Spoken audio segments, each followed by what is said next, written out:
Hi guys, I made this video and it's not really an after action report, nor is it tips and tactics.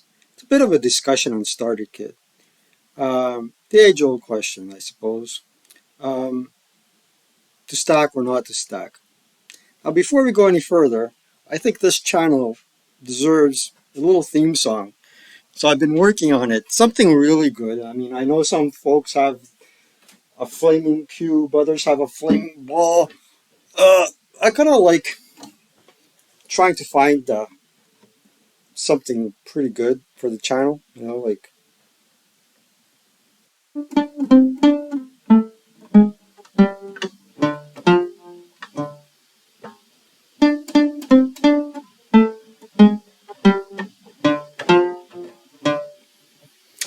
darn it, that doesn't sound like painted black. Well, I'll keep working on it. Yeah, wrong nationality, wrong war. What do the Brits have to do with the Vietnam War? Hey guys, let's go over to Vietnam and kill some VC. Tally ho, chaps! No can do. We're too busy drinking tea. Yeah, and biscuits. Don't forget the biscuits and the cream.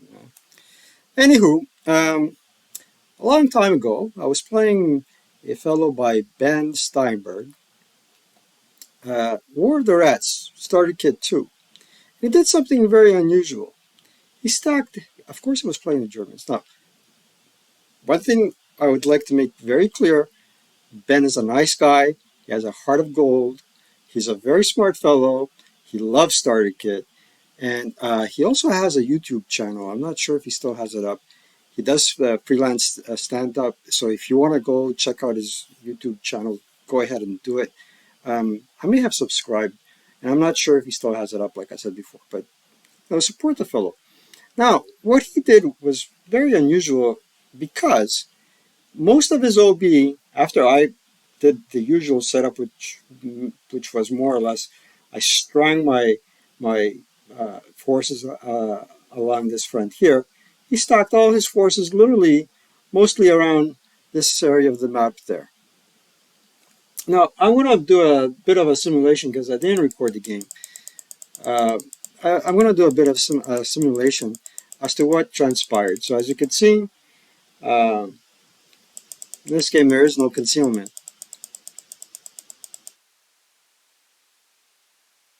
So here we are, right? Now, what I got here is a 447, an MMG, and an 8 minus 1 liter. So basically, this guy can cover 3 hexes. He can cover here, here.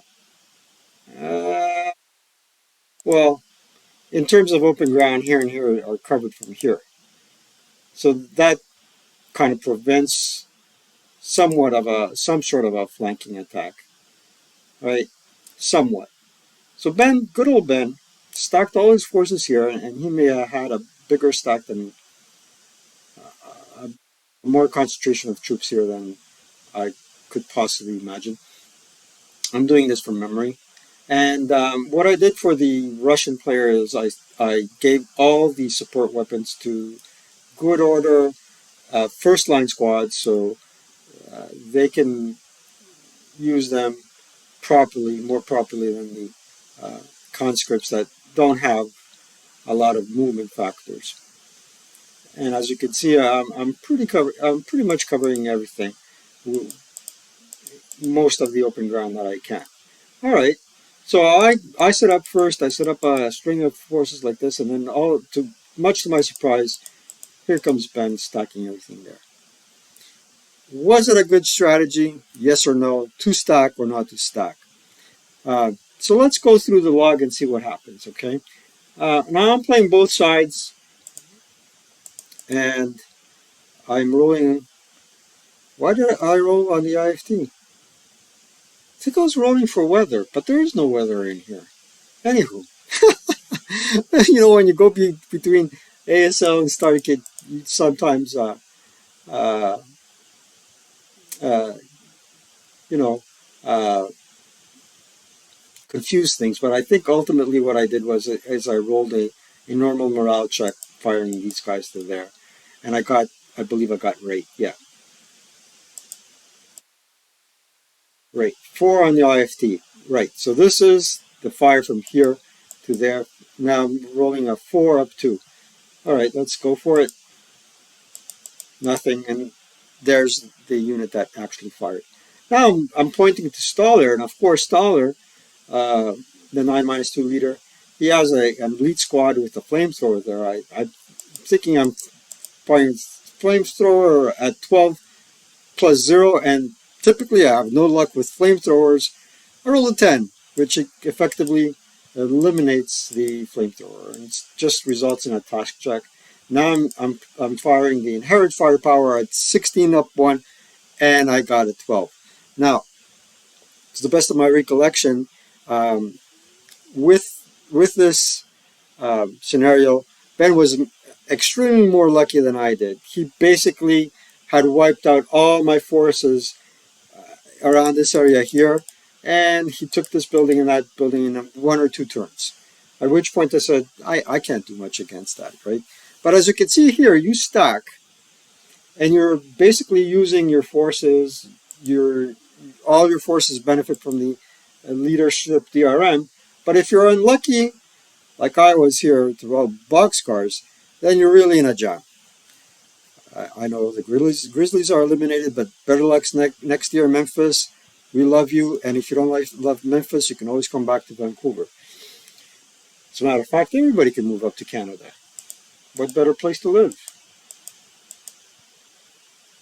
We have 30 Celsius. That's about 70 or so Fahrenheit. Here we go again. 20 up 2. That's a good shot. 1 morale check. And we have casualty reduction.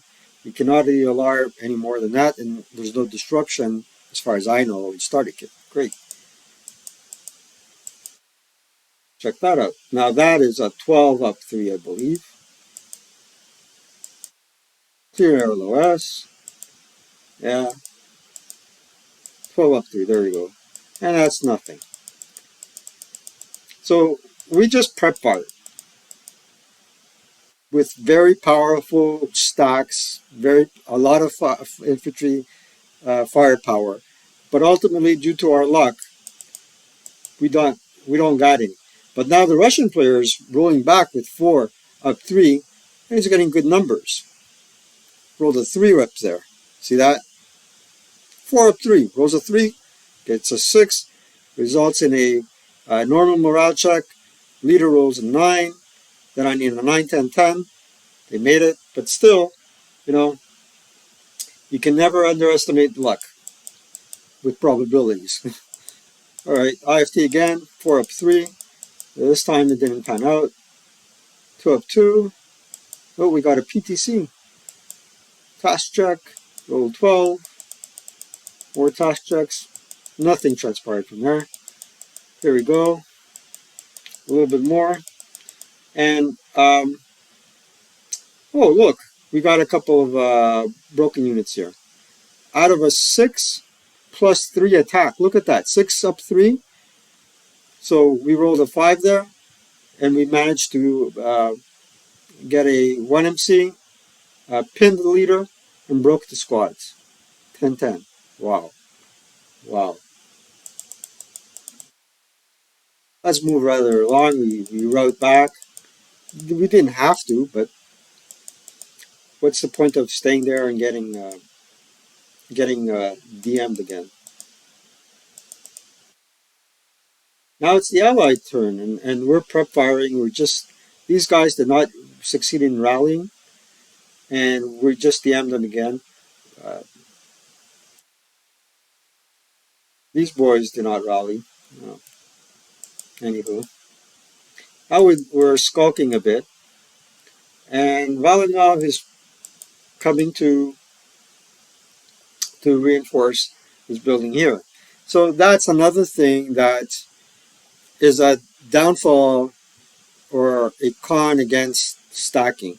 What happens is, because I left this flank literally open and I'm concentrating all my forces on one flank as opposed to dividing them across the board, this fellow has the ability to move and reinforce the thrust of the attack virtually unimpeded. So the least I could have done was at least left a squad here with an LMG to block this path. But hey, we stacked. All right, a bit of an extreme example, but it's a good example in either way. Because ultimately, I had given up on that scenario.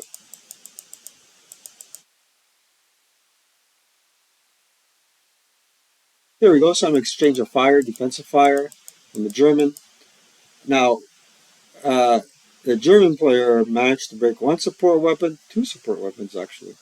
So, and he has managed to uh, break quite a few squads, but he's still stuck up there.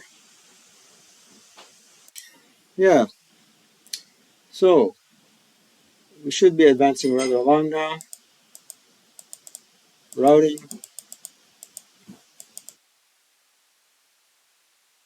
Allied advance phase, and we just scooted right back to where we were before. And on to turn to Axis.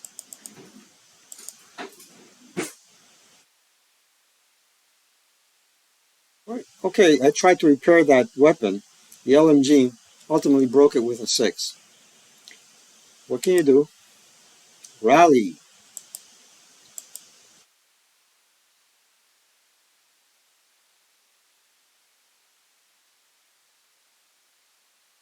We did not rally. We actually rallied only one unit. Okie dokie. And we have +1 for the terrain, 3 +1 for the terrain, +1 for the leadership DRM. So that was a 5. He rolled a 5. There you go, times 2. We got a 8 and a 5. Khrushchev doesn't manage to rally his forces. We need a 4 and a 6. No can do. DM goes away. Grigoriev, what a somewhat weak. Here we go, firing again. That was a good roll. We got a 1 MC. Broke him. And we got rate. Now, I'm not too sure if in starter kit you have to fix your covered arc. I couldn't find the rule. Now in ASL, that MMG's covered arc would be stuck. He would not be able to switch covered arc and fire here as well. But ultimately, it didn't make a difference. I decided to play without the covered arc, fixing the covered arc, and it didn't make a difference.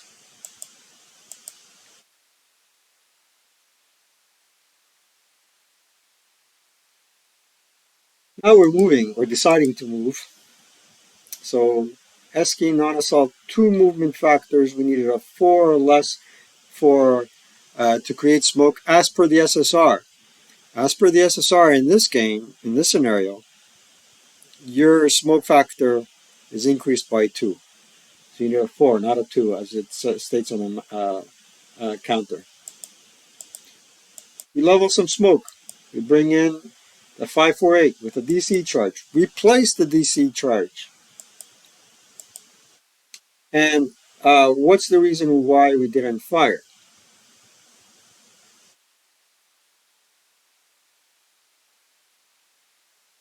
Well, we did fire. We're firing here at 8 up 1. +2 for the smoke and -1 for the first fire and non-assault movement. And what did that transpire to? Cowarding. 10. 10, 11 ultimately. No effect. And he could have fired again. Oh, he couldn't have. Look, I cowarded. Final fired. Boom. The worst of every possible outcome. If he didn't cower, he would have been able to fire again because this fellow expended 2 movement factors here. Well, guess what? I just caught my own mistake. He expended 2 movement factors here. No, he did not. It was the other squad that did. See, I placed that guy. So he expended 2 movement factors to place smoke there. Now, the other fellow with the DC charge expended 2 movement factors to go into the smoke and another 2 to place the DC charge there. Hmm. And ultimately, when this unit fired, he only fired his inherent firepower. He cowered, and that was the end of that fire. All right. Stoller goes there, and we're rolling now 8 up 2. Yeah. 3 for the 10, minus 1 for first fire on assault movement, and we rolled a 3. Ultimately, a 5 on the 8. And what did that result in? A 2MC. Whoa! Stoller rolls an 11. 8 plus 2 is 13. His EOR is 9. This guy EORs. There he goes. Another MC.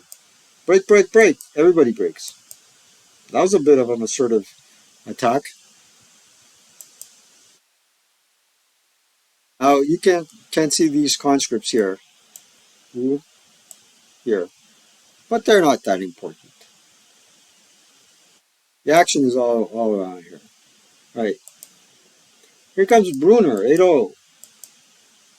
And he advanced unimpeded because this dude is broken. This fellow, probably his loss is blocked. And firing through smoke here, eh, at half range.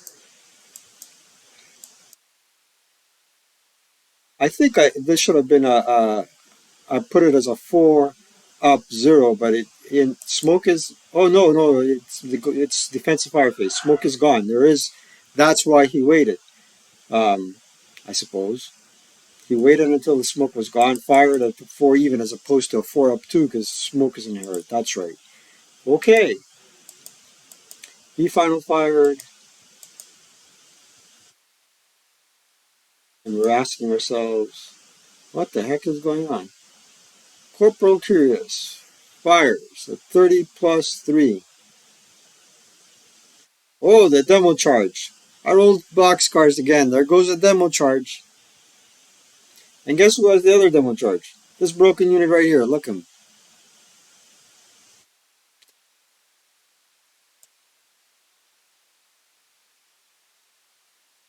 We got 6 up 3 assault fire. He cowers. Perfect. Now we're firing at half firepower. The units that didn't prep fire at all. That was nothing.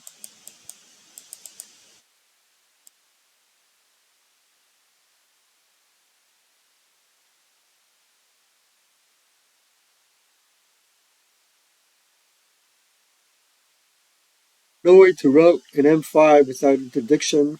Not required to route low crawl an option. Well, this fellow here, he's here. He can't route to there or here. Uh, this is an interdictable hex, but he doesn't have to route. He can opt not to route because he's not adjacent to any enemy unit. So let's see what happens. This guy's broken. This guy will not be able to advance because definitely I'm going to put a couple units here to protect him. And they'll be locked in melee. Let's see what happens. There you go. I didn't put my eggs in one basket. So I started with let's stack. But now I'm breaking up my forces as they are attacking, trying to get coverage in my attack. Alright. So post combat, we're rolling for ambush. There is no ambush. 1 to 1 and 1 to 2. 5 or less and 4 less. And we're locked in melee. It's probably not good. We're trying to repair a broken weapon, I suppose. Alright. Something got repaired, I believe.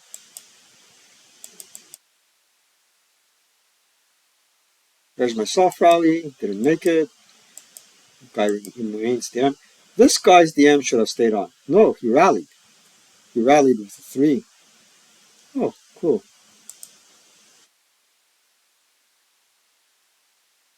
And what happened there? Let's see what happened there. Not good. So in this stack here, nobody rallied except the leader. Yep. Ally turn two. Grigoriev, 24 up three. How the heck did I manage that? Well, these guys rallied. Broke. Got a 2MC. Hold a 9. He also ELR'd. Yeah, there I go. I got it right so far. So with ally turn 2, pop-off comes in as well. That's why I rolled. There, the one, I rolled less than the number of the turn. Brought him in. So pop-off is really powerful. He has 527s.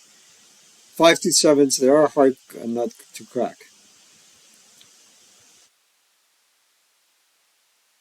Here we are trying to fire a lot of ineffective fire. What am I doing there? That guy's broken. He should have been DM'd. Well, surely. Well, he's not really adjacent to them because they're not good order. Anywho, I could be wrong about that one. Here we go again. Attacking. 8 up 2. Rolled an 11. He got DM'd due to enemy fire. We're routing already.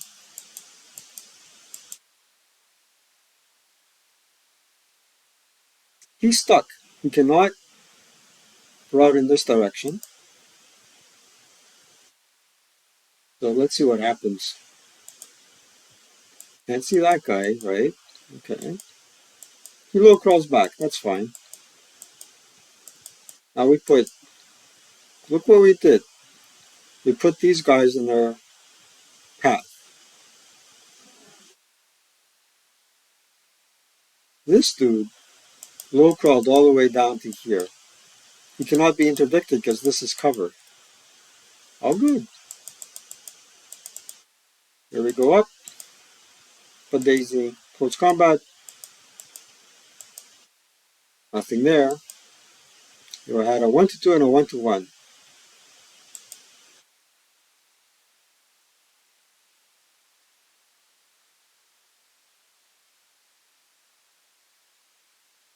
Now we're a bit in a precarious situation.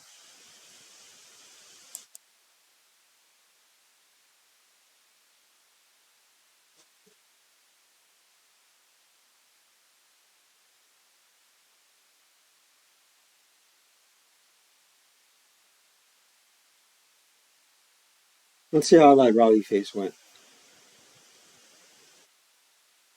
think we got a couple of squads up there. Axis turn 3. Looks like we rallied everyone. These guys are still under DM because they're adjacent.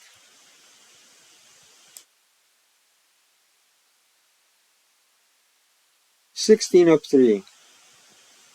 From here to there. Let's see what happens there. Normal morale check. Rolls a 10, breaks them. So we got a couple of units there. Could fire on Grigoriev. 16 up 2. 12, no effect. That really sucks.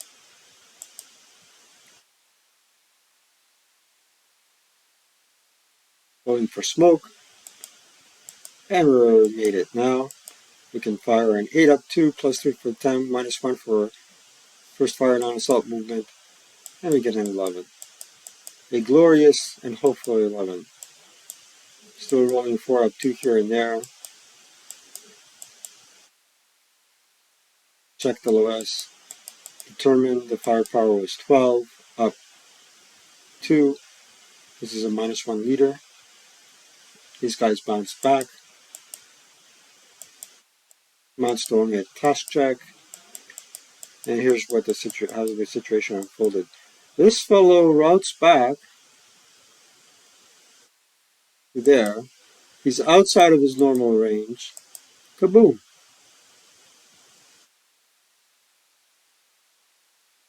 This guy routes back to here.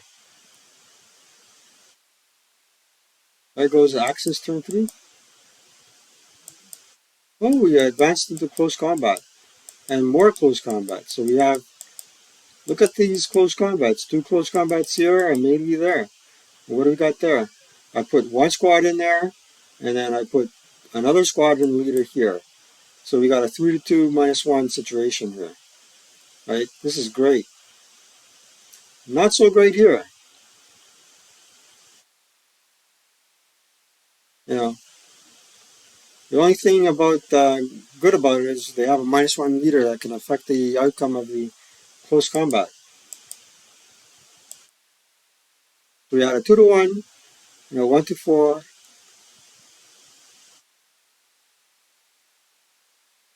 Let's see what happened there. Random selection. I think in one case, the person on the 1-4, we got 3, which is exactly the number needed to uh, uh, casualty reduce them. Yeah, 1-4. Where's my chart? I'm using the ASL charts. Damn it. Darn it. 1-4, you need a 3. You roll a 3, so it's a casualty reduction. It's not an outright elimination. So we did a random selection to see which unit here was casualty reduced.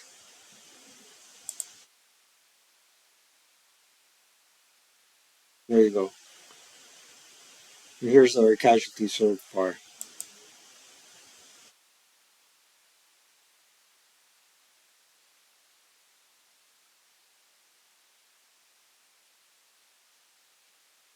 Going for ambush. No ambush. 32 -1. So I'm guessing that's a 7 to kill. And 32? Yeah, 6, 7. There we go. First was the German, second was the Russian. What happened? Woohoo! Steiner did his job, like always. Alright, here we are looking for ambush. We got ambush. German ambush. 1-1, 5 needed, -1 for leader DRM, -1 for the ambush, and that's 7 to eliminate them. We rolled a 7. And then we did random selection somehow. See, all that is random selection. And we determined, we could have done this wrong. I determined that in this case, only the leader got the bullet um, and wounded. Now, did I do that wrong? Was it uh, random selection amongst the squads? And then what happens? The squad gets casualty reduced, and the leader emerges unscathed. I guess you can play it that way. Makes sense, you know. The leader is not a principal attacker or defender, it's the squads. And if the squad is the one defending and attacking, it gets casualty reduced. And ultimately, if the squad that the leader is with is eliminated, so is the leader. You could play it that way. I put all the combatants individually under random selection, um, and then determined that the leader was getting wounded. Um, is it the right way? I guess perhaps Barry Cock can comment on that, or some other folks. That's the way I played the game, though. It could be wrong. I could be wrong. I'm not the master of the universe here. So here we're going into rallies, and we're already on ally turn 3. Somebody here rallied. Here we go. Not so lucky there. This fellow's up. up in the north. Half. Gunnar looks like he's going to roll at 12. Nope, this guy should be rolling at 12. Where do I get 12 from? Plus 310, minus 1, minus 2 liter DRM. Ah, it's this fellow here. This fellow here. It's attacking there. Yeah, it's allied defensive fire. Right, most likely. Yep. So these Popov is attacking Bruner. 12 plus 2. So plus 3 for the 10, plus 1 for the hindrance, minus 2 for the um, leadership DRM. Let's see how that unfolds. Rolls a 4 plus 2 is 6 on the 12th table. Isn't that a 2 morale check?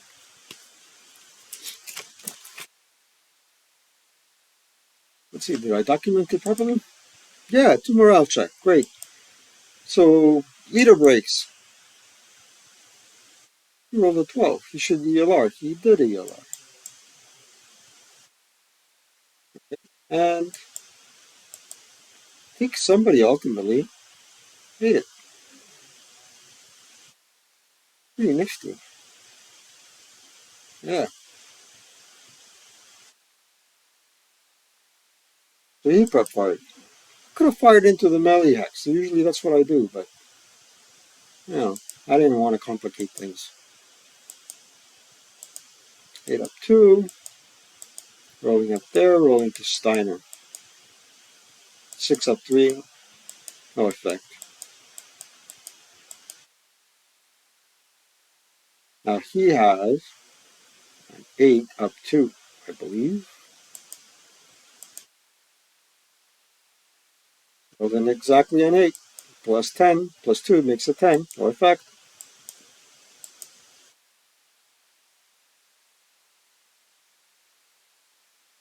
Now, he escaped my attention the first time. Came up to there. I still have a 4, 6, 7 there. Fires. Gets a PTC and pins it. The second guy said, hey guy, not so fast. I think I have line of sight here. And rolled. Yep, CLS check. Rolled. 8 down 3. He's dead. 1 KIA. So here's how the casualties are unfolding. All right.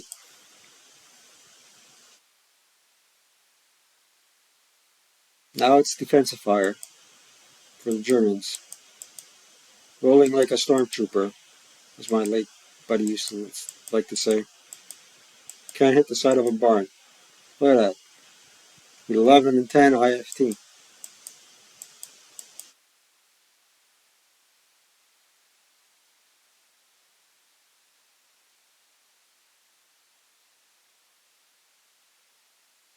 He's pinned. He can't interdict. The 467 has to go back, George.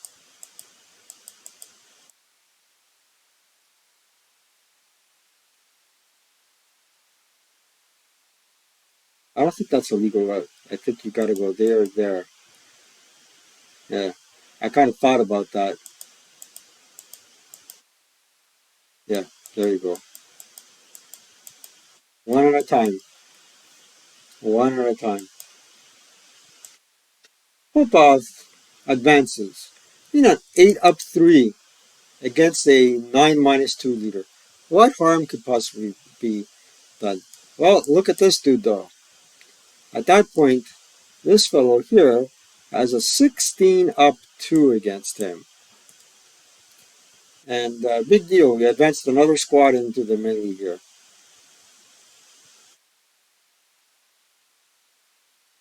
So this was a tactical error on my part. Big tactical error.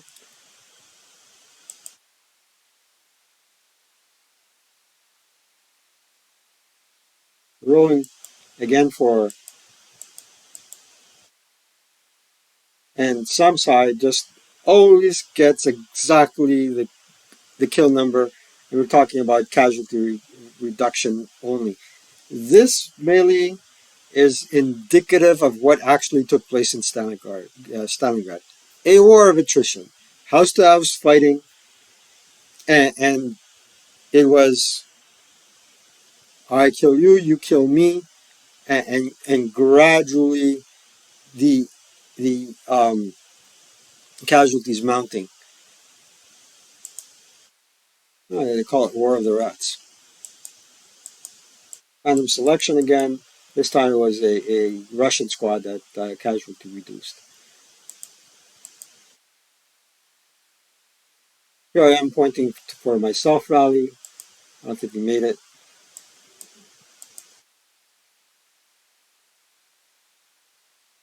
He didn't make it, but he's no longer DM.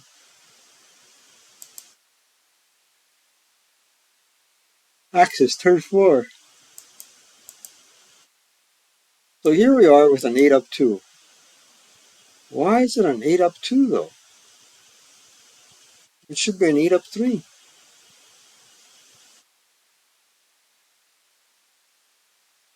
He towers, so that's no effect. So there it is, 8 up 3, corrected.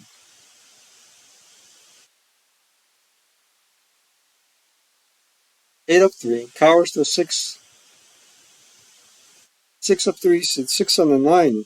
I call that a normal morale check. That's a mistake on my end. That's a mistake on my end.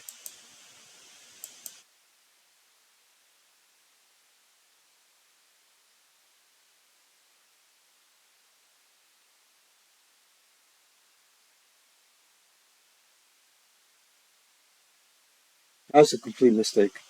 Um, 8 up 2, I don't know where I got an 8 up 2. It's oh yes, I do. It's all right. The firepower is right. The leader, the 10 was wrong. It's up 3.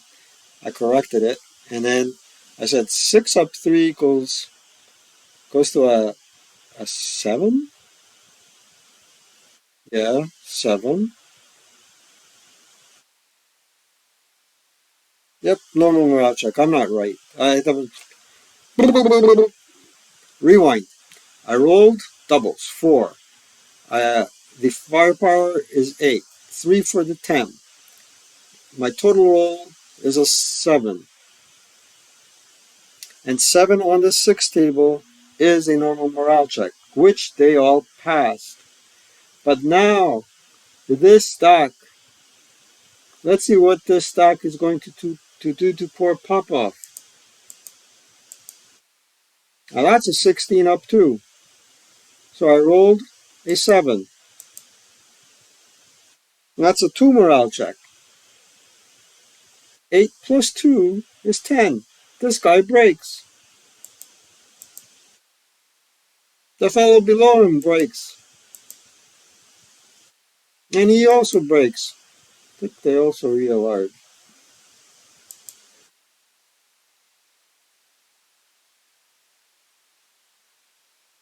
They're all broken.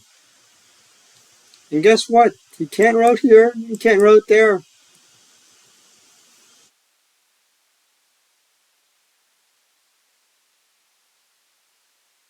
George is a genius.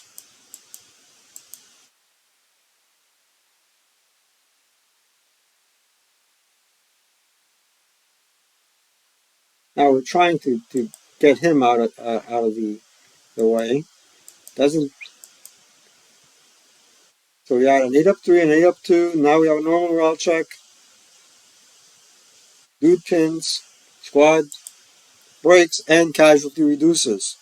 How many boxcars did I roll in this game? There we go. Casualty reduces and ELRs. ELRs, casualty reduces, and half squads. Well, half squads. Casualty reduces. It's the same thing. There we going. Going. Trying to fire again. 6 up 4. What are you going to do with that, George?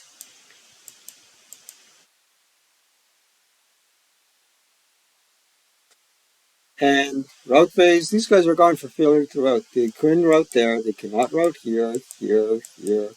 or there because these guys are adjacent. Done. These guys will probably just route back.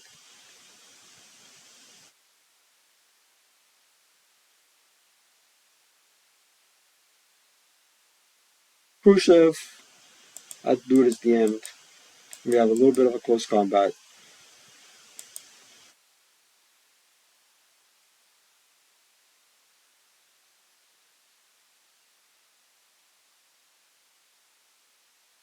So we did this combat again, and we got died 5, which was exactly what we needed to kill. So another unit gets casualty reduced from that stack, I suppose. Yeah. Yep. We have 2 melees.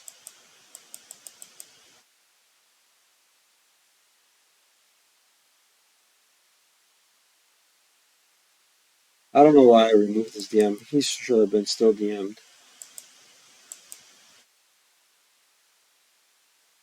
There you go. Reinforcements are coming in. But we're rolling like a stormtrooper again.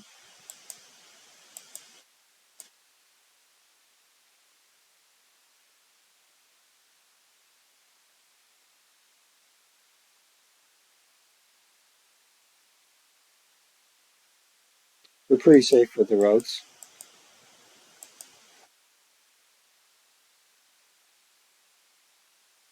Another 5. Exactly what you need to.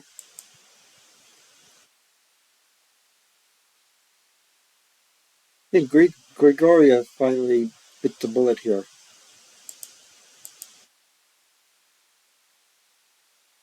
Axis, turn 5. A rally. We soft rally there. Bruner's up and running. Khrushchev, not so lucky.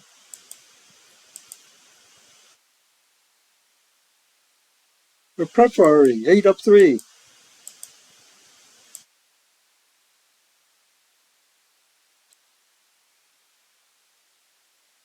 8 up 2. Our customary exchange. This guy bounced back, or actually, this guy routed, and this guy came into this hex, picked up the MMG, or they exchanged it with the leader. There we go. Now we're advancing. He's going in this direction to capture this building because time is running out.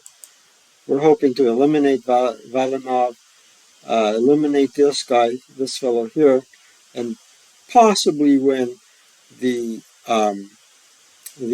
close combat there. And how can you go wrong? You got a 9-1 leader there.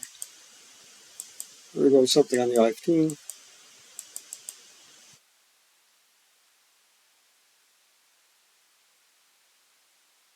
We rolled an 8 up 2, and we got a 6. And someone here broke the leader broke, the squad passed.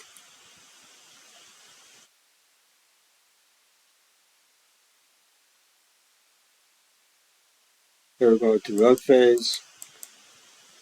He can opt not to route. More units enter the fray of close combat. And actually he didn't need to go there. He really needed to go in here and engage Valinov. And so did this guy, but no luck of rallying. More melees, let's go. 2-1, 1-2. Somebody got eliminated. There you go. This fellow got eliminated. Next. 1-2 -1 and 1-1. Random selection again. I think this time the 5-7 half squatted. Yeah, something to that effect. There we go. Winding down, and Germans have yet to capture this building. That's the only holdout, and we're coming down to the final wire.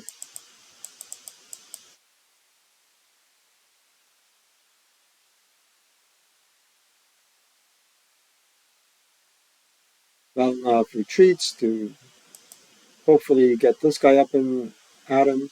My MMG broke here. There's the 8+2 attack that broke it.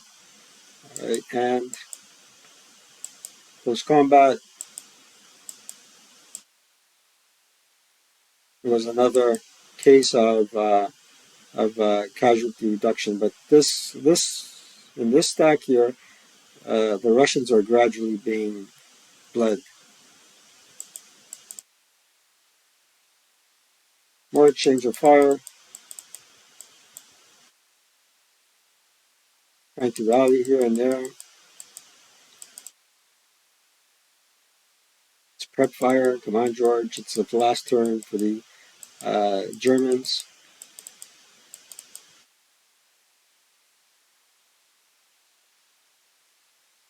He's back up and running.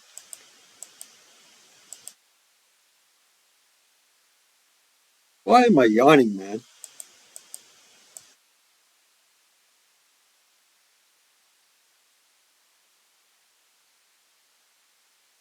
Oh, this building is captured.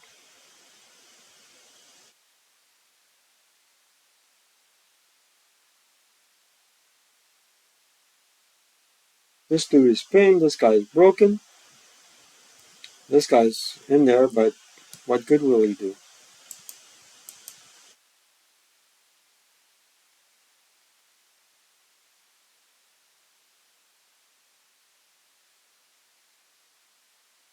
You're away. Ellie, 3-2.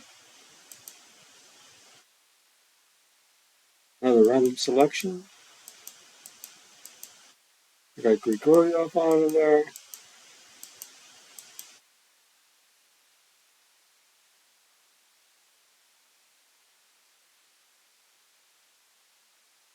Now, could we have done something differently? Yeah, we could have advanced into there instead of prep firing, trying to prep fire them. They could have thrown smoke and then tried to advance into there in close combat and nail them. We could have done that differently. Or now, Ally turned 6, it's the end of the game. There's a bit of a stalemate. Now look at that. 8-2, rolled a 12. Here come more boxcars.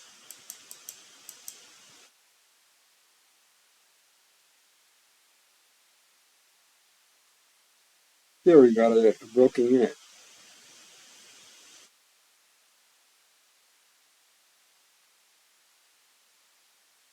Don't forget, it's the Ally turn, and he still has a little half squad in there. Taylor throughout. There he goes. Valinov and the 226 go in there. Advance phase. Good old melee. I think we finally. Nope. What happened was the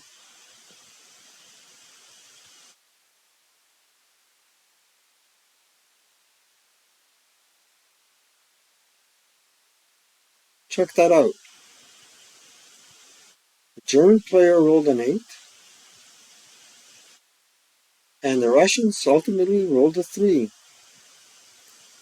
On the 1-2,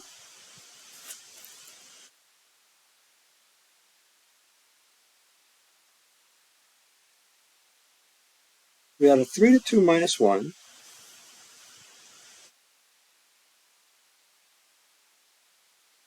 3-2 -1. We have 7 to kill. And a 1-2 4.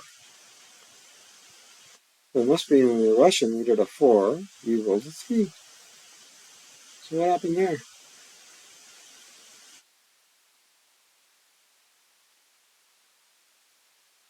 That's what happened. Ultimately, the Russians won the close combat.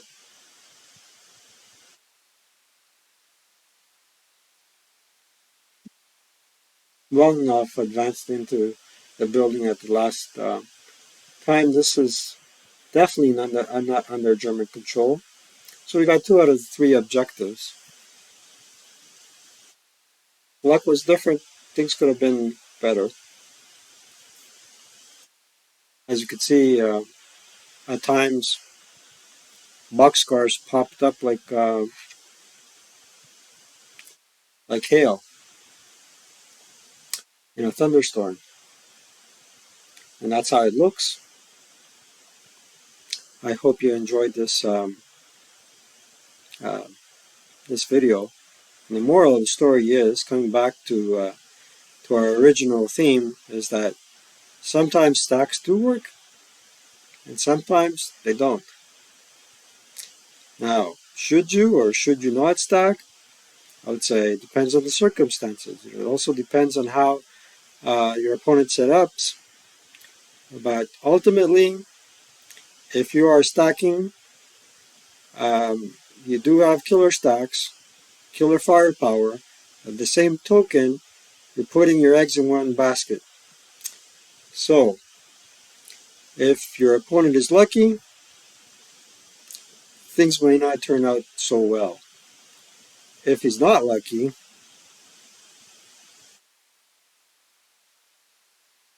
you stand a pretty good chance of winning. That's all I got to say, and have a good one, everyone.